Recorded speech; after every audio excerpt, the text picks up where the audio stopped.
Masih ada beberapa? Masih ada beberapa yang mau kita bahas. Selanjutnya, aku langsung aja karena banyak sekali materi yang akan kita selesaikan hari ini.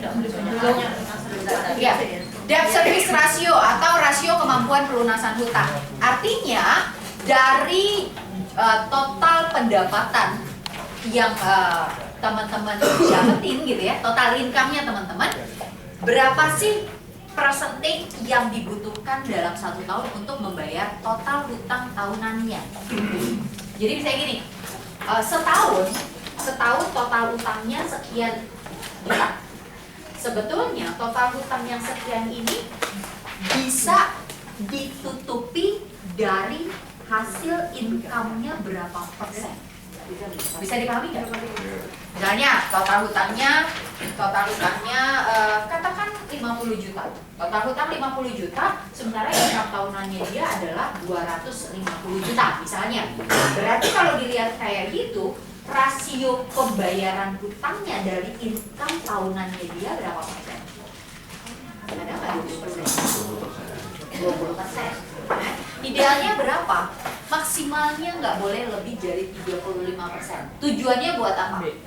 Kalau income-nya kebanyakan buat bayar utang, berarti untuk rasio savingnya berkurang.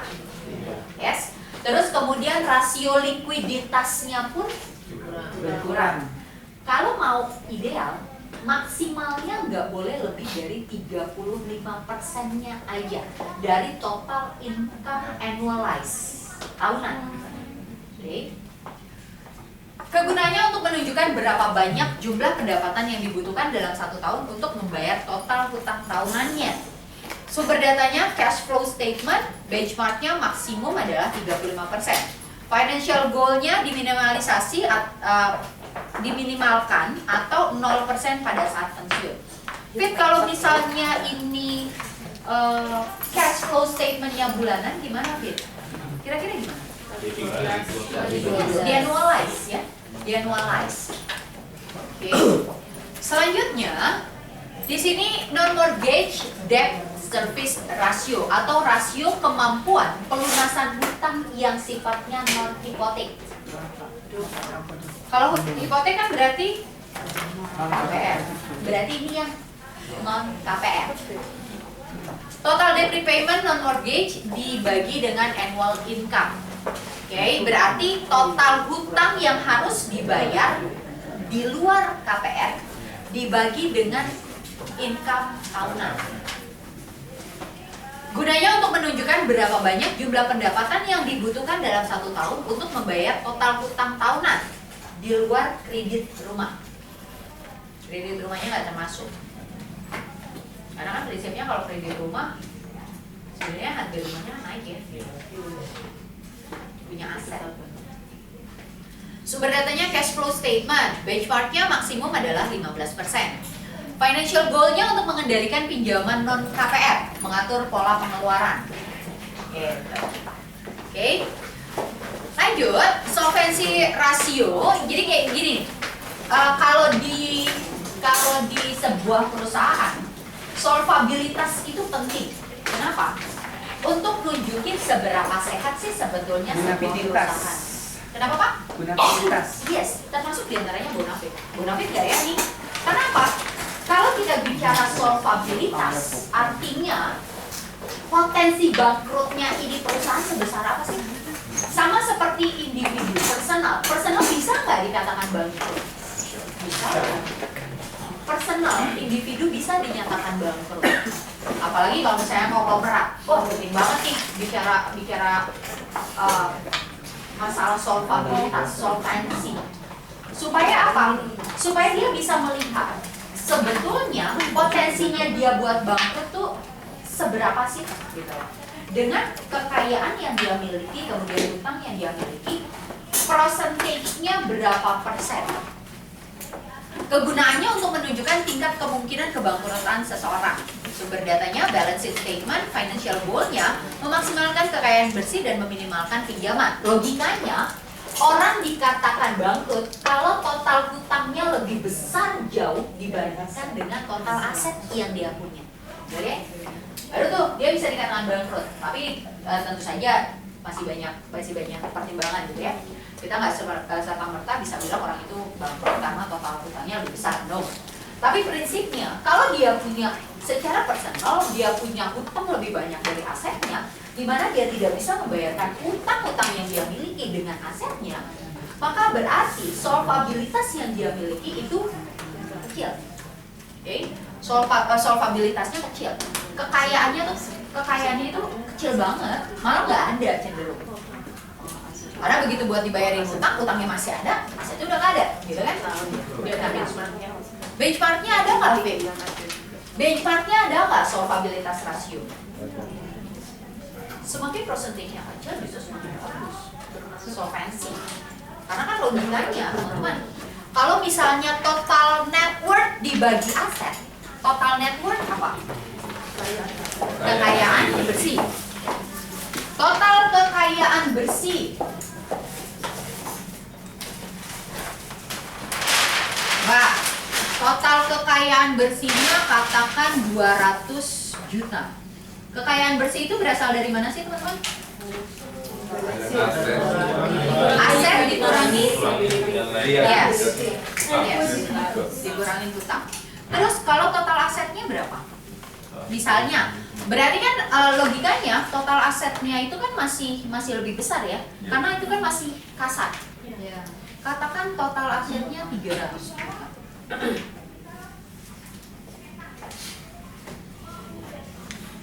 Berarti berapa teman-teman? 67%. 60%. Pada saat seseorang memiliki total hutang yang melebihi total asetnya, maka secara teknis dia telah bangkrut, atau dengan kata lain nilai bersih kekayaannya negatif. Rasio solvabilitas menunjukkan persistensi tingkat kemungkinan kebangkrutan seseorang. Kalau misalnya segini berarti dia punya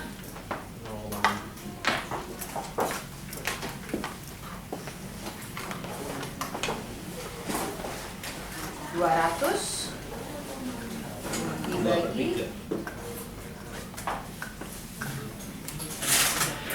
66%.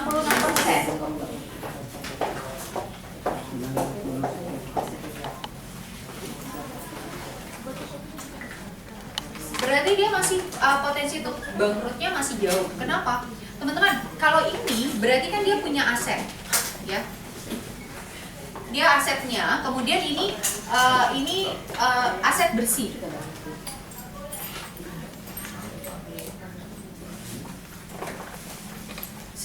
Secara umum kita lihat bahwa dari pembanding 66% ini masih masuk ke dalam benchmark yang oke. Goalnya adalah kita memaksimalkan yang namanya kekayaan bersih. Di sini kan harusnya dimaksimalkan ya. Berarti kekayaan bersihnya adalah sebesar 66% dari total asetnya. Berarti besar dong. Bagus. Nah, berarti kalau dia jadinya 100%, lebih bagus nggak kira-kira? Lebih bagus. Berarti ininya tujuannya adalah supaya net worth-nya ini semakin besar. Jadi kemungkinan bangkrutnya dia semakin kecil. Gitu deh logikanya. Benchmarknya berapa fit? Paling oke berapa fit? Paling oke semakin besar dia semakin oke. Lebih dari 100% juga masalah. Lebih dari 100% mungkin nggak? Mungkin. Mungkin nggak? Mungkin. Net worth berbanding aset.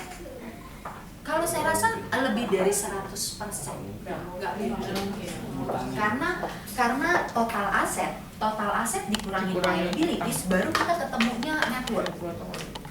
Berarti net worth-nya mentok di 100%. Jadi udah punya utang. Yes. Totalnya net worth-nya pasti mentok di 100%. Pasti utang dulu. Hutang. Oke, kita lanjut ya teman-teman ya. Kemudian net investment asset to net worth ratio. Rasio perbandingan nilai bersih aset investasi terhadap nilai bersih kekayaan. Maksudnya gimana nih? Dia punya investasi, oke? Investasinya ini berapa persen sih dari nilai bersih kekayaannya? Kalau tadi kan saving rasio, tabungnya berapa persen dari income-nya. Kalau ini investasinya berapa persen dari total kekayaannya. Total asset. Yes, nilai bersih, net worth. Kalau tadi nilai bersihnya adalah 200 juta, berarti investasi yang dia lakukan, investasi aset yang dia lakukan itu berapa persen dari total net worth rasionya. Bisa dipahami nggak? Rasio perbandingan nilai bersih aset investasi terhadap nilai bersih kekayaan. Aset investasi, contohnya apa aja? Rumah bisa? Rumah. Nah, Rental. kecuali di renta. Yes, kecuali di renta. Mas batangan. Emas batangan. Mas Tapi bukan batang emasan ya. Batangnya mas. Batangnya mas.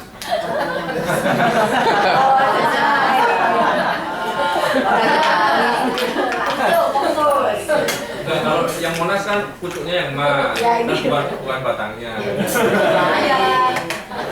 Gak boleh dipancing loh. Oke, kembali ke tank top.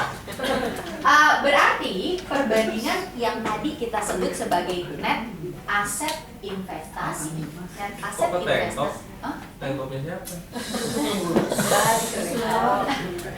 Net aset investasi berbanding dengan nilai bersih kekayaan. Oke, menunjukkan seberapa baik seorang individu dapat melipat gandakan total kapitalnya. Ini bicara mengenai akumulasi aset. Balance sheet, benchmarknya minimum 50%. Financial goal-nya memaksimalkan return dari modal. Jadi kalau modalnya 1 juta, gimana caranya supaya saya bisa menghasilkan lebih dari 1 juta, gitu kan? Logikanya seperti itu. Oke, caranya dari investment aset dibagi dengan net worth. Nanti teman-teman lihat. Oke, boleh dicatat kalau memang mau dicatat supaya nanti bisa dipelajari lagi. Tapi basically materi ini semuanya ada di dalam CD. Yes. CD. Sudah ya? Kok bisa sama contohnya yang ini? Contohnya gimana, Fit? Dari CD enggak usah. Net investment, rasio kemampuan. Bentar, ambil dari sini ya. Rasio likuiditas.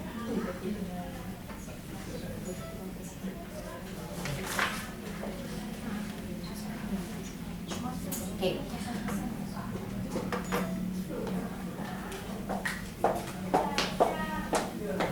Contohnya investment aset. Investment aset apa aja tadi?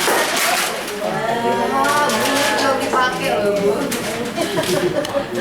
Investment aset apa aja? Rumah. Investment aset. Deposito. Tanah. Oke, katakan rumah. Dana. Rental. Nilai tunai asuransi. Nilai tunai. Deposito. Saham. Deposit. Oke, katakan rumahnya 200 juta. Nilai tunainya 50 juta. Tadi net worth-nya berapa contoh? 200. 200. Oh, berarti rumah. Sebentar teman-teman, saya agak bingung.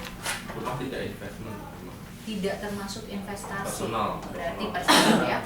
Kecuali buat kontrak-kontrakan tadi. Emas. Dikatakan emas. Mas batangan. Emas.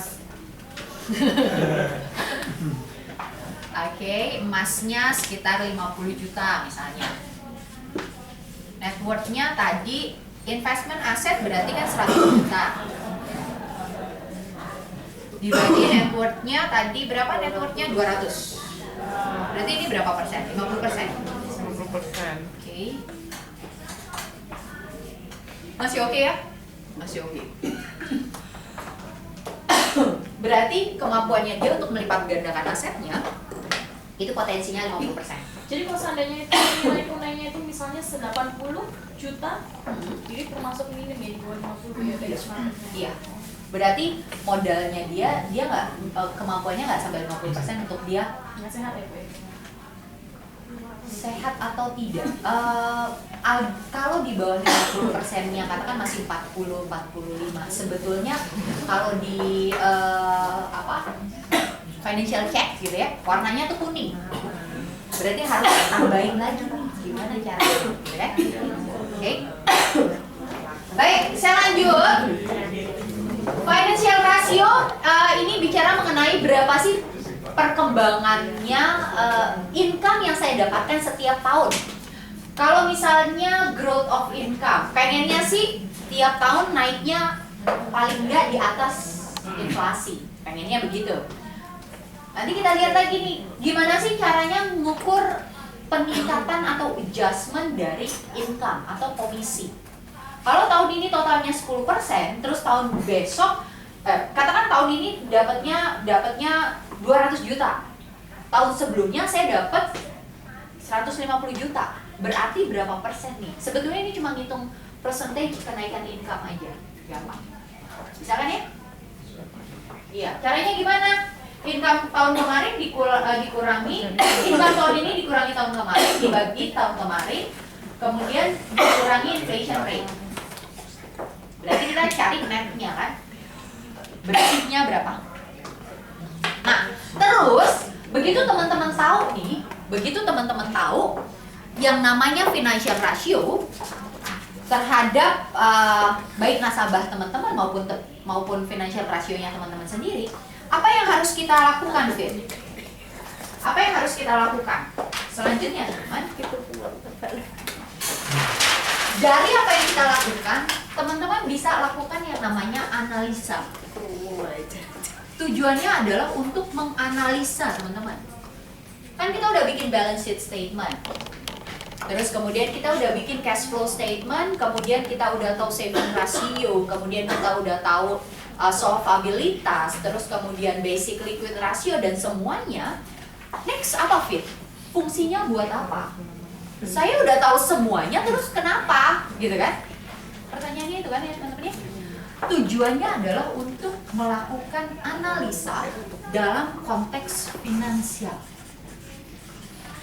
Tuh. Apa yang mau dianalisa? Yang pertama yang bisa dianalisa adalah, nyontek dikit ya, dana darurat. Pensiun. Dana daruratnya kenapa? Kenapa sama dana darurat? So what gitu loh. Pertanyaannya, sudah cukup belum cadangan untuk dana darurat?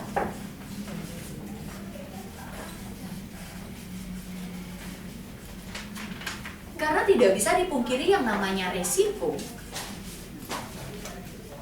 itu pasti terjadi.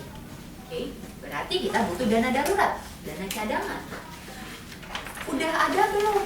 Belum. Kenapa belum ada? Lawang buat bayar utang aja ribet, gitu kan? Apalagi buat dana darurat. Gimana caranya mengalokasikan? Bu, dalam bener Bu. Bagaimana caranya untuk mengalokasikan? Itu kan pertanyaannya. Kalau misalnya kalau misalnya dia bilang ada, cukup atau tidak dananya? Oke, cukup atau tidak dana yang tersedia untuk dana darurat tersebut? Terus apa lagi yang bisa kita analisa dari sini kira-kira?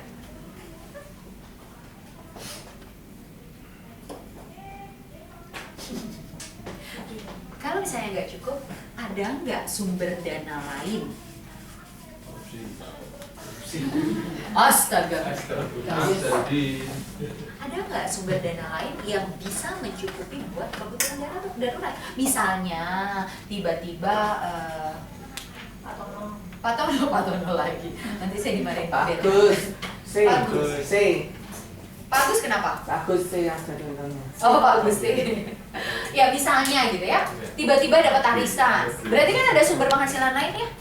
Tiba-tiba dapat arisan, ditabungin, berarti dapat sumber penghasilan lain. Atau tiba-tiba dapat lotre. Atau inilah ya, warisan. Pembuat apa? Mertuanya meninggal. Atau warisan. Warisan itu sumber pendanaan lain. Bisa nggak dibuat untuk dana darurat? Bisa. Atau bonus tahunan, itu karyawannya. Dapat kebiar PC aku. Dapat gebiar BCA. Yes. Tujuannya adalah untuk memaksimalkan dana darurat. Kemudian kita lihat yang berikutnya adalah tabungan. Apa yang bisa kita analisa dari sini? Bu, tentang dana darurat, andai kata mereka nggak punya semua begitu berarti Kirinya. Kiri ya. Kira Jaya. Nggak usah dihitung. Enggak punya semua enggak usah diprospek, Pak. Teman-teman, kalau dia nggak punya semua dari 8 yang kita pelajari semuanya merah, Jadi ejen masalahnya gimana Ejen, kira-kira? ejen. Salah Di manajemen. keuangannya. Pertama yang pasti utangnya lebih banyak. Yang kedua udah pasti. Bicara mengenai gaya hidup, bisa nggak ada potensi? Pasti. Ya. Yes. Ya, tapi biasanya teman-teman, pada saat teman-teman berpikir untuk menjadi seorang financial advisor secara lebih luas gitu ya, itu ternyata yang bakal datang ke kita adalah orang-orang yang memang memiliki permasalahan dalam konteks keuangan. Gak mungkin orang yang baik-baik aja, artinya semua rasionya hijau, itu bakal datang ke financial advisor. Belum tentu. Kebanyakan adalah mereka yang memiliki kesulitan dan permasalahan di dalam rasio-rasio tadi. Iya, butuh advice nggak kira-kira? Tuh, Iya. tapi nggak bayaran dong. Kenapa? Nggak bayaran, orang dia punya utang banyak. Nggak bayar, ya Allah siap anaknya. Iya. Bisa dipahami ya teman-teman ya? Nah, dari konteks ini banyak sekali 8 kan kita pelajari, teman-teman bisa lihat nih, bisa analisa. Contohnya ini, tabungan. Udah cukup belum dia buat dia pay for myself. Dia buat bayar dirinya sendiri udah cukup belum? Sebelum dia alokasikan untuk bayar-bayar orang lain, gitu kan? Terus kemudian diversifikasi aset. Diversifikasi aset. Kalau dilihat dari aset investasinya yang cuma sekian persen, bisa dipastikan bahwa aset yang dia investasikan itu belum terdiversifikasi dengan baik. Berarti di sini kita bisa alokasikan untuk ke instrumen investasi-investasi yang berbeda. Bisa kita analisa dari balance sheet statement, kemudian rasio finansial dan lain sebagainya. Dan masih banyak lagi pasti. Begitu ya teman-teman ya. Oke. Ada pertanyaan? Kalau nggak ada pertanyaan, oh, pulang ya ampun. Hari gini kok mau pulang Bu? Ini kan saatnya tidur. Si Loh, Bu, bapak. itu kan untuk kalangan menengah ke atas semua dong ini ya Bu. Kalau yang kalangan menengah ke bawah bagaimana Bu? Padahal mereka kan juga perlu Proteksi. supaya nggak menderita.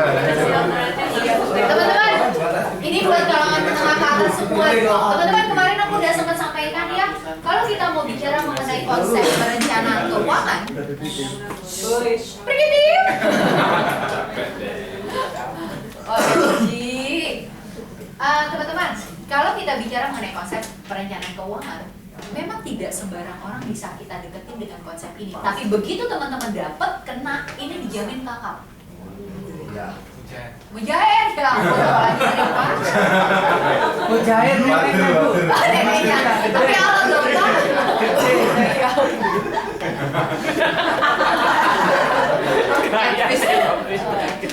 Teman-teman, ya tidak semua orang dengan level yang sama gitu ya. Semua level artinya itu nggak bisa semuanya kita pakai konsep ini, benar. Konsep ini hanya bisa kita terapkan pada orang-orang yang memang sudah memahami bahwa dia punya kebutuhan dan dia berusaha untuk komitmen memenuhi kebutuhan tersebut, gitu kan? Masuk diantaranya dia memiliki kemampuan untuk membayar. Benar ya teman-teman? Yes, Bapak. Mungkin kita tahu dan di sekeliling kita juga banyak juga. Betul. Eh, Serius nih kayaknya. berkata sambil berpikir Gitu ya. supaya tidak menyinggung salah semua.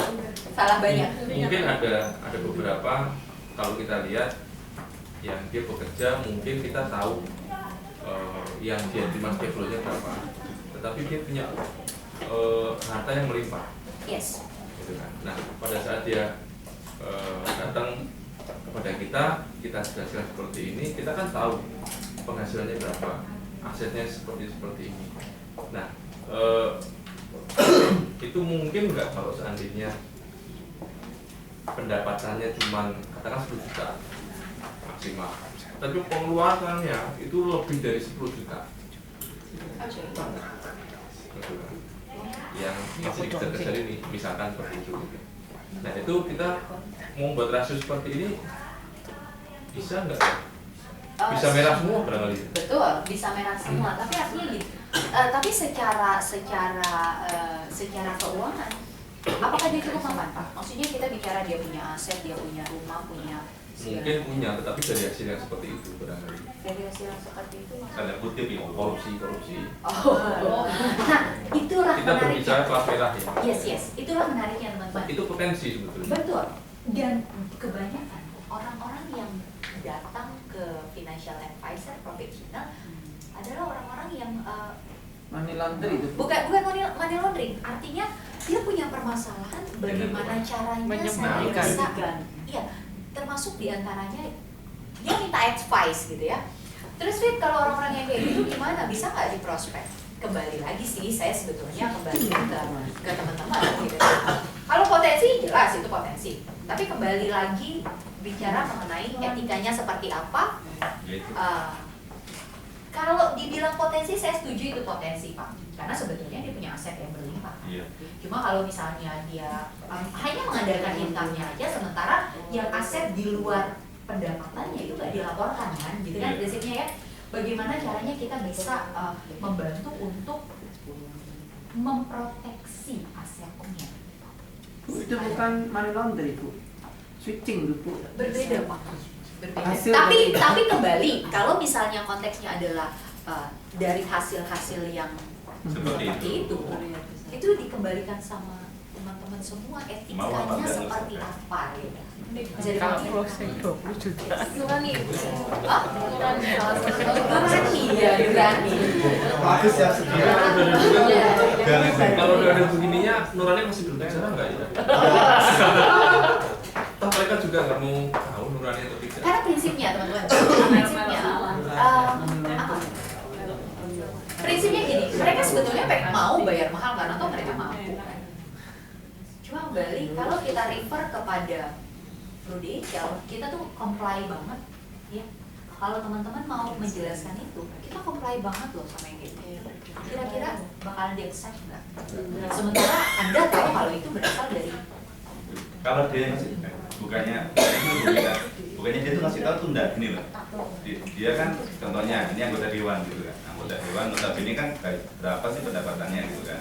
Selawi, Pak. Dia banyak kan, Selawi. tapi dia tuh punya usaha-usaha lain atau dia mungkin punya apa ya, punya investasi lain. Tapi kalau tadinya kalau itu tadi kan harus ditunjukkan loh, hartanya dia sebenarnya anggota dewan itu berapa, sampai nanti menjabat 5 tahun itu berapa. Gitu kan. Tapi mereka tuh kepingin mengakali gimana supaya hartanya dia dalam arti mungkin dia benar menurut dia, karena ini kan hasil investasi gitu kan. Aku nggak mau nanti bermasukkan perilaku korupsi. Bisa nggak Pak seandainya harta punya dari investasi lain, aku alokasikan ke prudent. Nah, dalam arti seperti itu, terus dia bilang teman-temannya sih oke juga ya. asal jelas mau. Iya, artinya kesannya kayak money laundry tadi kan. Asal jelas. Karena gini, pada saat Anda nggak tahu kalau itu melakukan tindakan money laundry, terus kemudian Anda, maksudnya gini, Anda nggak tahu nih dia money laundry atau enggak. Dari profil lifestyle-nya, kemudian profil segala macam cocok semuanya, oke, nggak masalah. Lolos dong, nggak ada masalah. Belakangan baru ketahuan kalau dia money laundry. Kira-kira agennya kena nggak? Karena nggak tahu, kena belum. Tapi berbeda kalau misalnya saya tahu bahwa oh ini nasabah saya mau money laundry. Udah pasti dari awal begitu ketahuan, agennya bakal ditanya. Pertanyaannya kan gitu ya, teman-teman. Kita sebagai agent, sebagai karyawan itu dilindungi secara hukum sama prudential. Tapi dengan catatan nggak ngebantu, gitu kan? Intinya itu. Ya, supaya kembali lagi kita ngobrolin kode etik. Ya, oke. Saya lanjut lagi ke materi berikutnya. Ya. Nah, ini dia time value of money. Nah, sip. Nilai waktu dan uang. Maksudnya gimana sih kalau kita bicara nilai waktu dan uang? Nah, teman-teman, kalau hari ini saya punya uang 10 juta, saya mau kasih ke siapa ya? Joni. Saya mau kasih ke siapa ya? Bu Dewi mau, Bu Dewi? Mau. Pak Bernard Mau dikasih? mau, Bu. Pak Bernard mau. Mau. Saya nggak mau kasih Pak Bernard. Tadi sudah dijatuhin. Oh iya. Pak Bernard ntar aja ya Pak Bernard ya. Dewi saya kasihnya hari ini 10 juta. Apa tahun depan 10 juta? Kira-kira kenapa?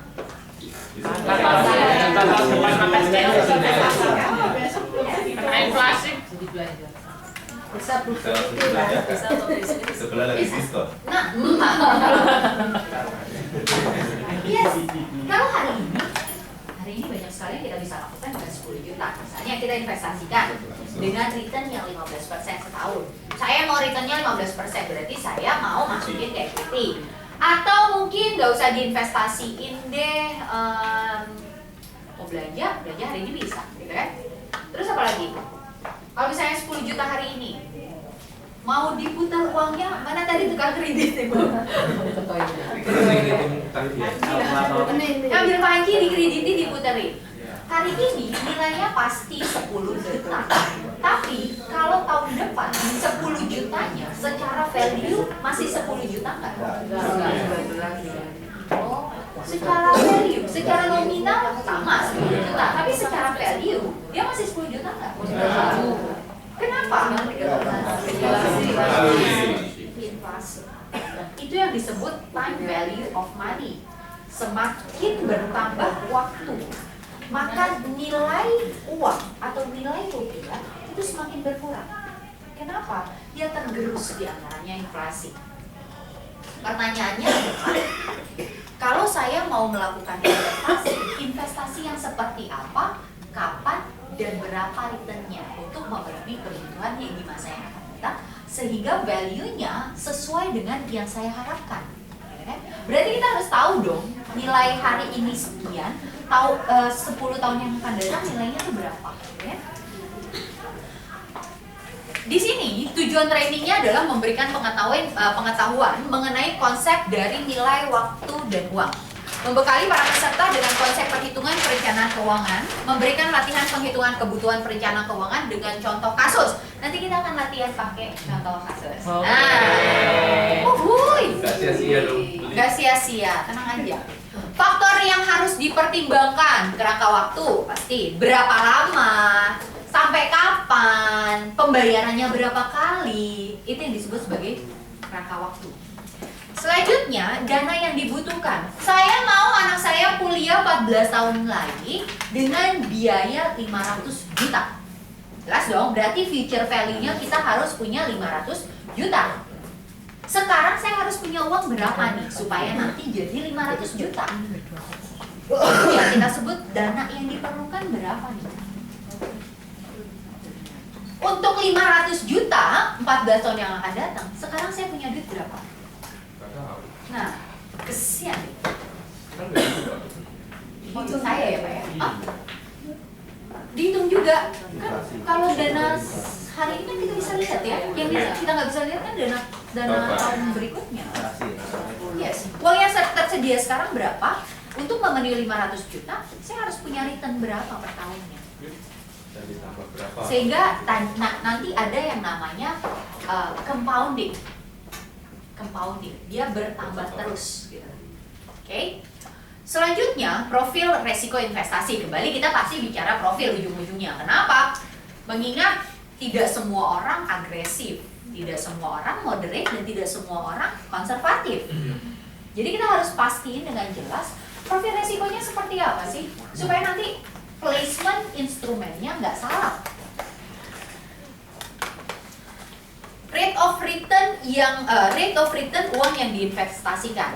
Kalau saya sekarang punya 100 juta, 14 tahun yang akan datang saya harus punya uang 500 juta. Berarti saya harus dapat rate yang berapa persen nih? Dari berapa persen rate yang mau saya dapatkan, berarti saya harus milih-milih instrumen investasi dengan rate return yang sesuai dengan yang saya targetkan. Bisa dipahami nggak? Saya gini, saya hari ini cuma punya duit 100 juta. Tapi saya harus punya, ini kita sebut sebagai present value. Tapi saya harus punya uang 500 juta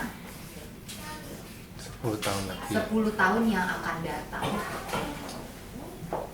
Target saya dari 100 juta ini, saya harus punya rate return minimal 15%.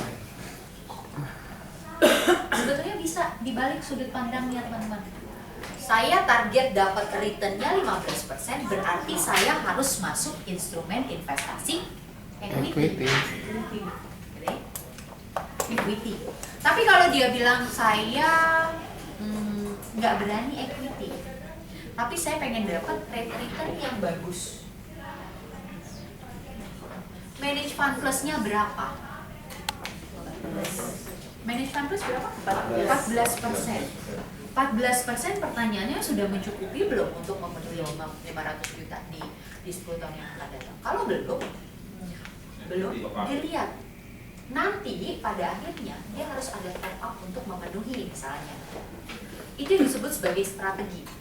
Oke, itu yang disebut sebagai strategi. Tapi intinya ini bisa jadi yang namanya target juga, teman-teman. Ini bisa jadi target. Target saya pengen uang 100 juta saya minimal setiap tahunnya berkembang 15%, sampai nanti menghasilkan 500 juta. Gitu tuh. Selanjutnya,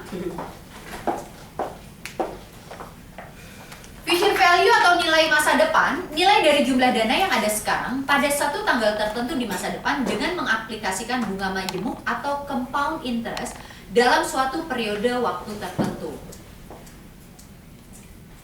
Yang namanya nilai masa depan itu bisa didapat dengan investasi tunggal dan juga didapat dengan investasi berkala atau anuitas. Kalau investasi tunggal bicaranya mengenai BIA. Anuitas berkala atau investasi berkala PAA.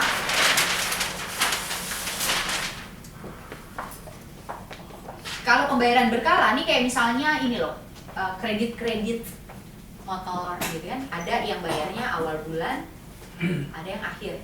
Tapi biasanya kredit kepemilikan kendaraan lebih banyak bayarnya awal ya. Kita belum dapat mobil, kita udah harus bayar DP pertama, DP plus pembayaran pertama, angsuran pertama.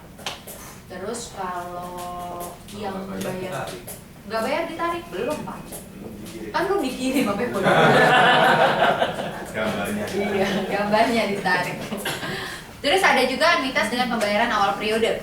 Kalau di kalkulatornya, teman-teman, ya silakan dibuka kalkulator.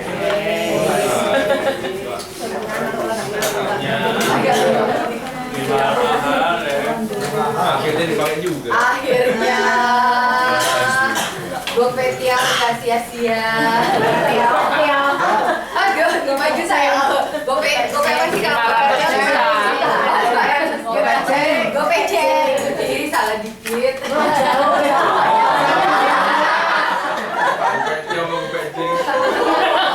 Jauh. Oke, teman-teman, di sini ada CMPD. Teman-teman pakai yang FC 200 ya. Oke,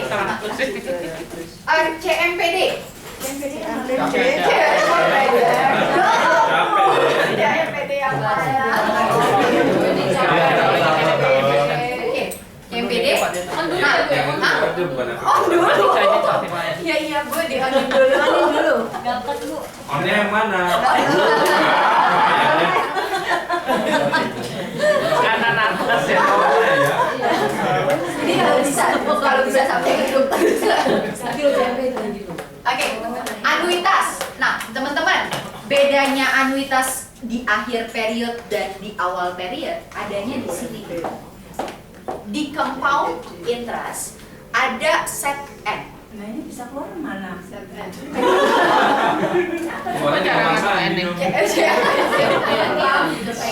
CFPD ya? CFPD. Udah dapat CFPD-nya semua? Oke. Terus ada anuitas. Kalau anuitas, ingat, kalau pembayaran anuitas berarti pembayarannya sedikit-sedikit, berkala, rutin. Flat. Hah? Flat? Angsuran. Angsur, yes, berangsur flat. Oke, bayar. Nah, bedanya pembayaran di akhir dan di awal, kalau kita pakai kalkulator, ini ada tulisan set N. Benar ya? Set N. Kalau di akhir berarti setnya N. Kalau di awal, teman-teman klik XC. Kanan bawah. XC yang mana lagi? Mana ya? Inilah. XC bawah.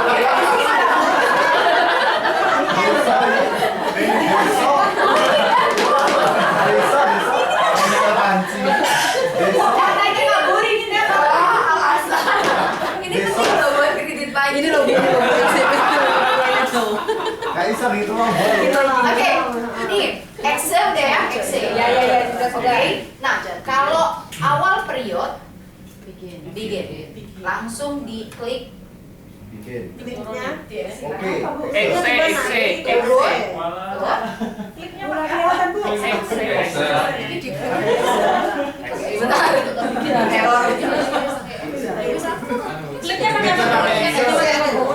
Ah? Kliknya pakai Excel. Udah, buat bikin kan ganti.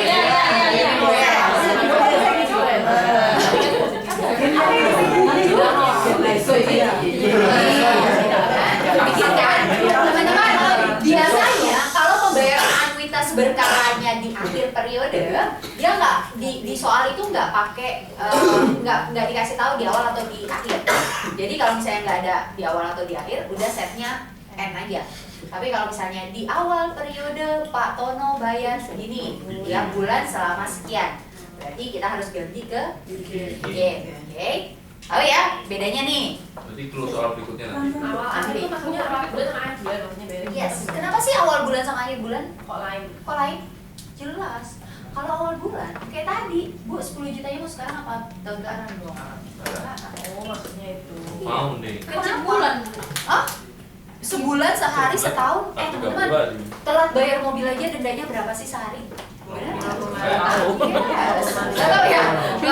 Nggak bayar cicilan mobil ya? Yang benar suaminya. Itu ada bunganya. Berarti kalau kita bayar di awal bulan, harus bayar di awal bulan, tapi kita nggak bayar di awal, tapi bayar di akhir. Berarti kan bunganya terus berjalan, otomatis secara finansial jelas lebih menguntungkan pada saat kita bayar awal buat si orang yang terima gitu ya.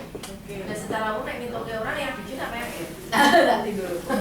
Pokoknya yang pasti tahu dulu ya. Iya. Tenang Bu. Lanjut lagi. Ulangi lagi. Ya, terus ini. Bikin atau N dirubahnya pakai XC. Yang set. Oh, pokoknya merubahnya ini aja sih. Yes. Yang bikin dirubah set turun ke bawah. Ya Bu. Yes, bikin. Tapi kalau mau berubah lagi nanti ya. komisi angka dulu lecturer nggak boleh. Naik turun nggak boleh. Oke. Udah ya? Yes. Oh ini. Masya Allah. Iya. Itu Dewi. Iya. Nah, depan. Iya, depan. Depan loh ya. Jadi kemana nih? Bikin?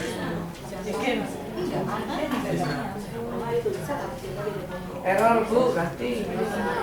Ganti aja pesan aja sama biaya.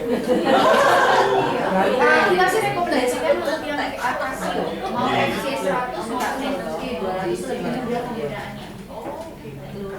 Beli. Oke, lanjut ya. Selanjutnya, nilai masa depan dari investasi tunggal. Nih, kalau kita pakai rumus di apa namanya? Bentar teman-teman. Panas. Saya tiupin ya Bu. Sumo. Apa mau pas dulu? Oke. Future value sama dengan present value 1 plus future value sama dengan present value kali 1 plus I pangkat N. Future value itu nilai masa depan. Oke. Present value nilai sekarang. I bicara mengenai interest atau inflasi. N Waktu jangka waktunya.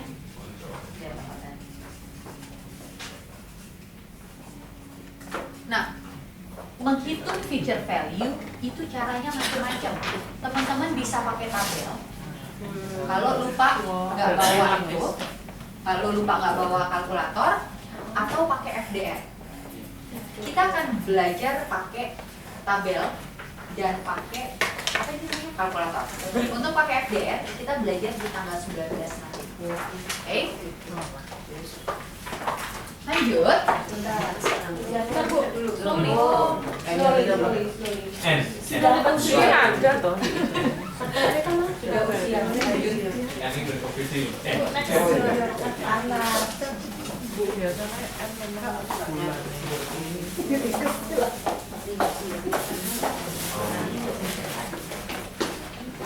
Itu bawah itu apa? H kan? Bau.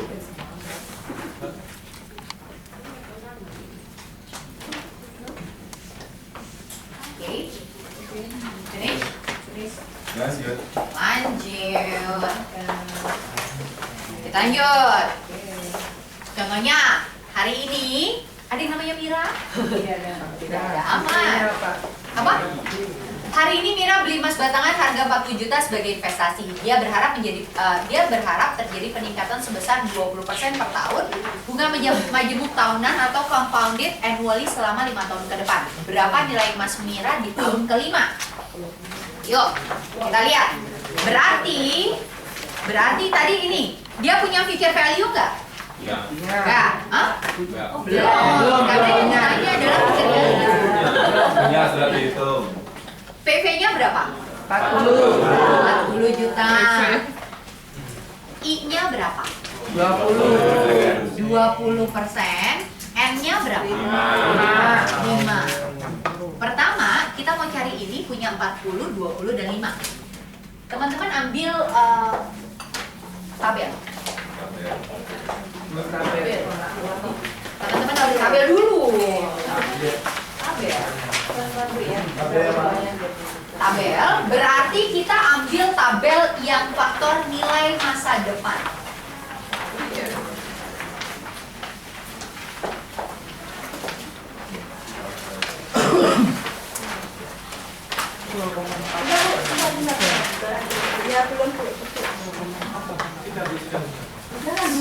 Bu, ini nilai masa depan itu sama dengan analitas tahunan itu? Faktor 99 juta. Ini anuitas. Kalau anuitas nanti yang ini. Anuitas itu berkala tahunan. Ini bukan yang ini nih. Masa depan atau inflasi. Kalau yang ini berkala tahunan ya ini sama. Tapi yang kita pakai yang ini sekarang. Oke. Udah yang ini? Yuk, kita balik ya.